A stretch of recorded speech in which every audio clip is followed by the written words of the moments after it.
জয় গৌর, জয় নিতাই। আজ 8ই শ্রাবণ 1431 ও 24শে জুলাই 2024 বুধবার। আজ আমি শ্রী চৈতন্য চরিতামৃত পাঠ করছি। আজ আমি পাঠ করছি শ্রী চৈতন্য চরিতামৃতের আদিলীলা 6ষ্ঠ অধ্যায় শ্রী অদ্বৈত তত্ত্ব নিরূপণের 110 থেকে অন্তিম শ্লোক 120। এসো এসো মহাপ্রভু, করি নিবেদন, হাবড়ারো মোর গৃহে করো আগমন। এসো এসো মহাপ্রভু, করি নিবেদন, হাবড়ারো মোর গৃহে করো আগমন। শ্লোক 110। নানা ভক্তভাবে করেন সমাধুর্য পান, পূর্বে করিয়াছি এই সিদ্ধান্ত ব্যাখ্যান। শ্লোকার্থ: ভক্তভাব অঙ্গীকার করে তিনি নানাভাবে সমাধুর্য পান করেন, সেই সিদ্ধান্ত আমি পূর্বে বিশ্লেষণ করেছি। তাৎপর্য: গৌরহরি শ্রীচৈতন্য মহাপ্রভু শান্ত, দাস্য, সখ্য, বাৎসল্য ও মধুর এই 5টি বিভিন্ন রস আস্বাদন করে সর্বতোভাবে পূর্ণ, ভিন্ন ভিন্ন ভাবাশ্রিত ভক্তের ভাব গ্রহণ করে সর্বভাবপূর্ণ গৌরচন্দ্র সমাধুর্য পান করেন। ইতি শ্লোক 110। শ্লোক 111। অবতারগণের ভক্তভাবে অধিকার, ভক্তভাব হইতে অধিক সুখ নাহি আর। শ্লোকার্থ: সমস্ত অবতারদের ভক্তভাবের অধিকার রয়েছে, ভক্তভাব থেকে অধিক আনন্দ আর কিছুতেই নেই। তাৎপর্য: শ্রীবিষ্ণুর সমস্ত অবতারদের ভক্ত রূপে অবতরণ করে শ্রীকৃষ্ণের ভক্ত রূপে লীলাবিলাস করার অধিকার রয়েছে। কোনো অবতার যখন ঈশ্বর ভাব উপেক্ষা করে পরম সেব্য শ্রীকৃষ্ণের সেবক রূপে লীলাবিলাস করেন, তখন তিনি অধিক আনন্দ আস্বাদন করেন। ইতি শ্লোক 111। শ্লোক 112।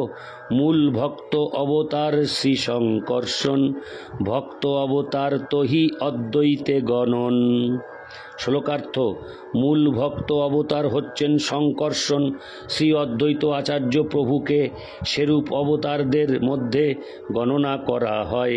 তাৎপর্য: যদিও শ্রী অদ্বৈত আচার্য প্রভু হচ্ছেন বিষ্ণু তত্ত্ব, তবুও শ্রী চৈতন্য মহাপ্রভুর পার্ষদ রূপে তিনি তার সেবা করেন।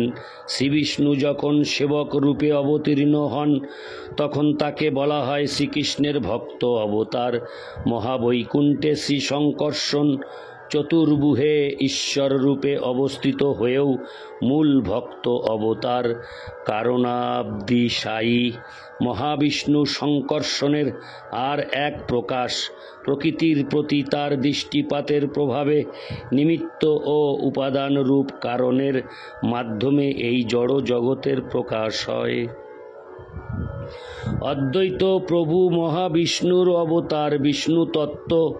শঙ্কর্ষণের সমস্ত প্রকাশ পরোক্ষভাবে শ্রীকৃষ্ণের প্রকাশ।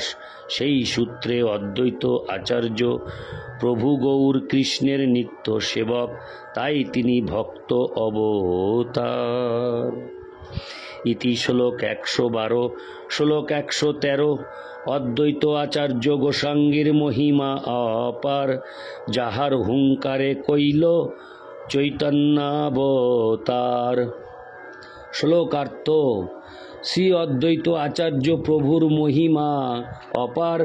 তার ঐকান্তিক হুঙ্কারের ফলে শ্রীচৈতন্য মহাপ্রভু এই পৃথিবীতে অবতীর্ণ হয়েছিলেন। ইতি শ্লোক 113। শ্লোক 114। সংকীর্তন প্রচারিয়া সব জগৎ তারিল, অদ্বৈত প্রসাদে লোক প্রেমধন পাইল। শ্লোকার্থ। সংকীর্তন প্রচার করে তিনি সমস্ত জগৎ উদ্ধার করলেন। এভাবেই শ্রী অদ্বৈত আচার্য প্রভুর কৃপার প্রভাবে সমস্ত পৃথিবীর মানুষ ভগবৎ প্রেমরূপ সম্পদ লাভ করল। ইতি শ্লোক 114। শ্লোক 115। অদ্বৈত মহিমা অনন্ত, কে পারে কহিতে, সেই লিখি যেই শুনি মহাজন হইতে। শ্লোকার্থ। শ্রী অদ্বৈত আচার্যের অনন্ত মহিমা কে বর্ণনা করতে পারে? মহাজনদের কাছ থেকে আমি যা শুনেছি তাই এখানে লিখছি। ইতি শ্লোক 115। শ্লোক 116। আচার্য চরণে মোর কোটি নমস্কার, ইথে কিছু অপরাধ না লবে আমার। শ্লোকার্থ। সেই অদ্বৈত আচার্য প্রভুর চরণে আমি কোটি কোটি প্রণতি নিবেদন করি, অতএব দয়া করে আমার কোনো অপরাধ নেবেন না। ইতি শ্লোক 116। শ্লোক 117। তোমার মহিমা কোটি সমুদ্র অগাধ, তাহার ইয়ত্তা কহি এ বড় অপরাধ। শ্লোকার্থ। তোমার মহিমা কোটি কোটি সমুদ্রের মতো অগাধ, তাকে সীমিত করে বর্ণনা করা এক মহা অপরাধ। ইতি শ্লোক 117। শ্লোক 118। জয় জয় জয় শ্রী অদ্বৈত আচার্য, জয় জয় শ্রী চৈতন্য নিত্যানন্দ আর্য। শ্লোকার্থ।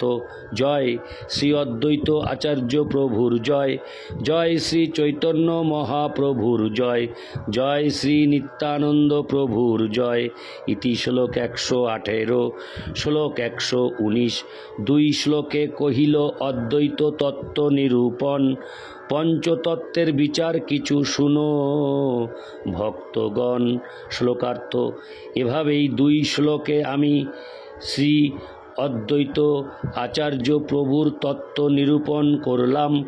এখন হে ভক্তগণ, দয়া করে পঞ্চতত্ত্বের বিচার বিশ্লেষণ শ্রবণ করুন। ইতি শ্লোক 119। শ্লোক 120। শ্রীরূপ রঘুনাথ পদে যার আস, চৈতন্য চরিতামৃত কহে কৃষ্ণ দাস। শ্লোকার্থ।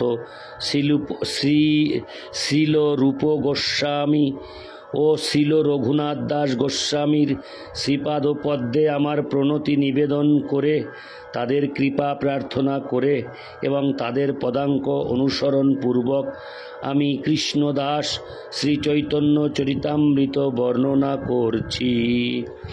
ইতি শ্রী অদ্বৈত তত্ত্ব নিরূপণ বর্ণনা করে শ্রী চৈতন্য চরিতামৃতের আদি লীলার ষষ্ঠ পরিচ্ছেদের ভক্তি বেদান্ত তাৎপর্য সমাপ্তম।